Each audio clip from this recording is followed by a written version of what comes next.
ఒక bike accident జరిగితే మీరు ఎవరన్నా చిన్న పిల్లవాడిని అడిగితే చెప్పేటువంటి సమాధానం బైక్ యాక్సిడెంట్ జరిగితే బండి మీద పడదు. ఒకవేళ బండి మీద పడినా ఏ కాలు మీదో చేతి మీద ఒకే ఒక్క పాట మీద పడుతుంది, పూర్తి బాడీ మీద బండి పడదు. మీకు అందరికీ తెలిసిన విషయం. దీన్ని ఎలాగ మీరు చిన్న విషయంగా భావిస్తున్నారు? బండి పడినా కూడా బట్టలు కాలిపోవాలి, సైలెన్సర్ పరిస్థితి బట్టలు కాలిపోవాలి. హెడ్ కి అట్లీస్ట్ ఆయన తగిలించుకున్నటువంటి హెల్మెట్ చూసారు కదా, ఆయన తగిలించుకున్నటువంటి హెల్మెట్ కి కనీసం స్క్రాచ్ కూడా లేదు కదా. అంటే ఎక్కడో కొట్టేసి ఎక్కడో ఆయనకి చేసేసారు అన్న అనుమానాలు వ్యక్తం అవుతున్నాయి ఇక్కడ. మేమే కాదండి, ఒక ఒక ఒక ఈయన తల్లిదండ్రులు మేము ఆలోచన చేస్తే, ఈయన పగడాల ప్రవీణ్ గారు అనేటువంటి తండ్రి గారు ఒక ముస్లిం,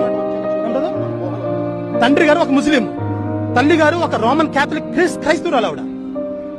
అంటే ఇది మతపరంగా మీరు చూస్తున్నారు అనుకుంటున్నారేమో కానీ ఇది మతానికి వ్యతిరేకంగా, మతానికి అతీతంగా కాకుండా ప్రజలందరికీ సంబంధించినటువంటి విషయం.